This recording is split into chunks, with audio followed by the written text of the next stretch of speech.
Welcome to another episode. I don't know where that voice come from. What's up, guys? This is SanchoWest, and this is another episode of The Lab, breaking down the Last of Us bow weapon, helping you guys not only just know the techniques of the bow to master it, but to understand so you can implement those techniques into your style. Pretty much giving you the fundamentals and making sure you learn something here on Video Game B School, part of SanchoWest Gaming. All right, guys, in this lesson today, we're going to break down some things called anticipation, instinct, letting it fly, more leg shooting examples, and of course, this is the most cardinal rule of The Last of Us. There's a lot of cardinal rules for The Last of Us, but this one is the most important for beginners, especially. Don't be a lone wolf. Don't be John Rambo. I know I do some crazy things, and this is where I learned my lesson. Look at me, going alone, taking on 3 guys when they have all these kinds of weapons. I got my little old bow. There's no way I could do this with non-upgraded, not even double upgraded. Not going to happen. I have to show you this, guys, one more time. And look, let's just show this to you one more time, what happens when you go in it like this. One more time.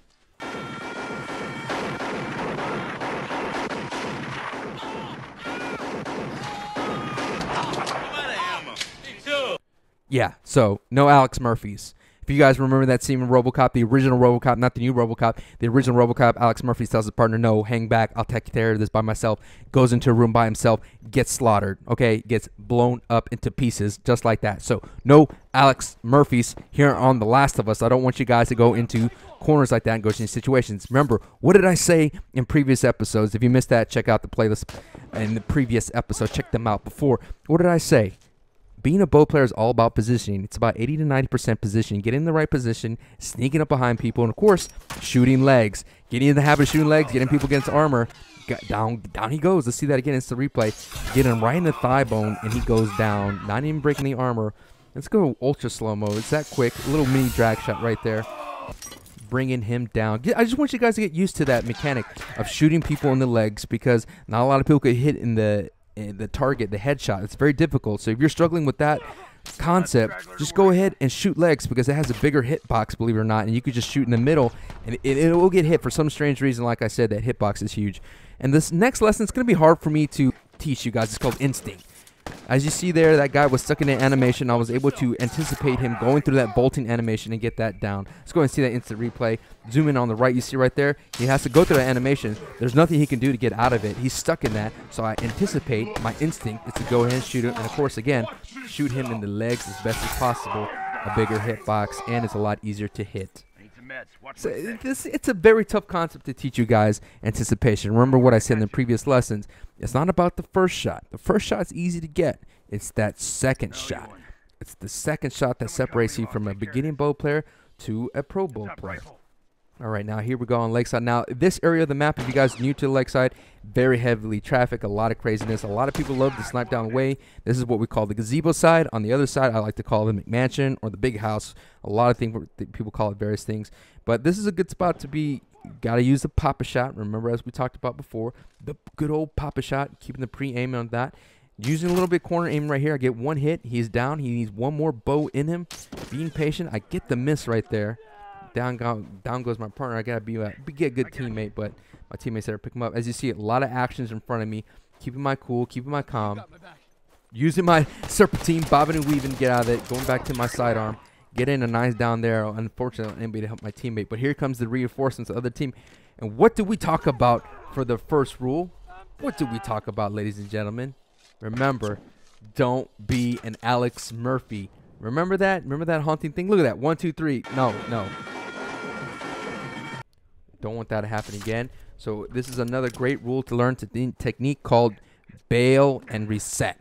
Bail and reset. Now, I know you guys are a lot of veterans in this, and you got, Sancho, I already know all these things. Why are you telling me? It's good to know the fundamentals. It's good to sharpen it up. And I want to make the PlayStation 4 player pool better. If there's better players out there running around, then that makes us better. Because right now, I have to admit, playing on the PlayStation 4, I'm getting a little lazy with my techniques. Here's the next lesson right now, guys. I like to call it, let it fly. It's just as simple. Way back in the day, there was a guy I used to call Hutch. I used to watch his YouTube videos a lot. Hutch was a big Call of Duty sniper, and he just said, just let it fly. You know, it's a cheesy quote that I like to see from WWE Bo Dallas. The shot that you always miss is the shot you don't take. So always take the shot and let it fly. There was a nice little instant replay moment. don't be afraid to use your sidearm. A lot of schools of thought heavily believe that the sidearm is very important to use with a bow, especially when you're a little shaky with your bow skills. Here's another great little shoot in the feet. A little quick little deal with that ping waffle and let it fly. And shooting at the feet. Not fleet, feet. So you're seeing a lot of the techniques being smashed into one, and hopefully I'm able to break those down for you guys. Boom. We're going to go ahead and fast forward in the action because pretty much there's a lot of dead period to me just going in toolboxes, collecting things and whatnot. Again, a lot of heavy traffic here at the gazebo. Using my pop-a shot, using my pre-aim. Got to be careful because a lot of snipers like to hang out in that little gazebo. And of course, I'm slowly getting surrounded. Looking to keep an eye on that radar. As you see, there is the line forming. Everybody's looking to the right, so I will slowly flank my way to the left. Making my way around the corner as best as possible using stealth. I do have Cohort Training 3, and this is the default for bow. So if those of you who don't have the bow unlocked, you can go ahead and use this. Slowly creeping around, using my teammates as bait. Gonna get a nice hit right there. He goes down. For some reason, this map, a lot of people just weren't healed. I was able to capitalize on that, and that's the great thing about the bow. Get one in him. This guy, I'm just missing, and I'm not afraid to show you my misses. I get one bow in him. I anticipate him. Well, let's go ahead and see that misses. See, it's just a matter of just pixels right there. To literally, I'm trying to do the drag shot. I'm missing. He's just going in circles, which is a good technique to do when you're in the toolbox, is moving around in figure eights just to get out of there. I get one bow in him. I try to do a mini drag shot, and I miss. You got to be careful with those mini drag shots. They could take you out of the shot. But I anticipate where he goes to see that again, and I'm able to get that. Sometimes I let my arrows fly. Oh, here's a quick technique. Bow melee. Things happening really quickly on The Last of Us. Hit him once with the bow. Turn around. Hit him with the board. He's down. If you don't have a board, it'll take 2 fisticuff shots. Machete will take about 1 or 2 swipes. And I go down. Just not enough bullets. Not enough bows and arrows. Not enough fisticuffs. Luckily, my teammate is there, but things happen in The Last of Us. You got to keep an eye on that radar. I got quickly surrounded. That's another thing. Positioning is key. Don't have an exit strategy. Don't put yourself in those crazy situations. Go ahead and do a quick little fast forward for you again. All right. Here's a big thing that I wanted to teach you guys today. Patience. Remember, let the first guy go because there's always a second and third guy. Especially with the new PlayStation 4 players, they like to roll together in groups. As you see there's a guy right there. Normally, I would like to rush that guy, but I'm being cool. I'm keeping my patience because here's the third guy coming right in, and now I have the perfect flank. Everyone has their back towards me, which is a perfect goal position for bow players. As you see here, instant replay, I get one guy right there. Boom. Quickly starting to see the dot, take the shot. Guy goes down. Now I'm still having playing him quiet. Switch to my sidearm, smash him down with the board with the hacksaw Jim Duggan. Going to work with a hacksaw. Doing my best. Sometimes it's good to mix it up. See? Rewind that back. Remember, if I would have attacked that first guy who was with the bomb, I would have got killed by that third guy coming from behind. You see that little screen on top right? Practice patience. Patience will be a world of wonders. Remember those situations where you see a guy and you're like, oh, I'm going to get this guy, and you get the guy, and then all of a sudden a second or third guy shows up? Just take a moment. Here's another great technique called the smoking bow. These lessons are coming fast at you. If you miss them, you can hit the rewind. See right there? Let's go ahead and slow it down and pause it. Let's zoom in right now. See the dot? Take the shot. And the smoke, not the guns, they don't change their little target. Only the bow switches to the dot despite being covered by the smoke. Take advantage of that, guys. Hopefully in the next lab episode, I will show you guys how just stunning somebody with a smoke bomb makes a world of difference for bow players. Remember that. That's how I get a lot of multiple kills. That's where if I'm getting surrounded, I do a nice little ninja, and I go work with the bow. That little stun animation, you easily get 2 bows, and don't aim for the head in that situation. The head just moves way too much in that animation. Aim for the legs. The legs don't move. The legs are, these people are planted. Again, like I said, a lot of situations happen here. Get one bow in them, going to work, trying to get that second bow. A lot of people don't understand. If you get hit once with the bow, don't stick around. Get back. Now I'm moving over to my right to make sure if maybe I could pick off somebody who's shooting at my partners. Trying to get that execution. Making some misses. Remember, just let it fly. Let it fly. It's okay to let it fly. Let it fly. Just let your arrow go. I'm sorry. I'm not sorry. Getting some bow work right now. This is a good stance right here. Nice little squad. I got one arrow in him. I hate it when you get so many arrows in them and you just can't finish the job. All about the second arrow. Trying to be a little bit aggressive. I see the enemy team on the radar going to the left. So I slowly make my way around.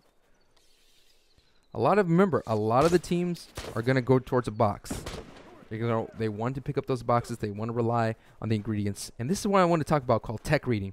It's a fighting game term, but look, he could go that way, he could go down, and he could go left. All right? See, visualize where this guy's going to run off to. It's obvious he's going to go that way. And it's a big thing in the fighting community.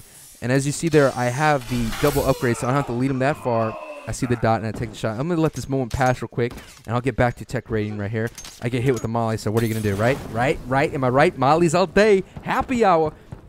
As I was getting back to my point about tech reading. Tech reading is a fighting game term where you have to rely on how the opponent wakes up from being knocked down to the ground. So as a bow player, when you hit a guy with an arrow, you hit a guy with an arrow, you got to learn how to tech read him. Most of the times they're going to run forward. They're not going to run back towards you. Sometimes they take off left or right. But there's always that instinct to take off forward. It's just a natural instinct. And so we're going to work on that, develop that over time. So let's go ahead and zoom time zoo. This is in real time right here. I'm trying to get that guy from far away. I'm letting it fly. I got plenty of arrows here in sudden death. As you can see, it's just little pixels, man. I'm just missing. I get one shot, and he just does not stay still. Why don't people stay still? I'm in a tough spot right now. Here on sudden death, my partner goes down. I'm stuck in a corner. They know where I am.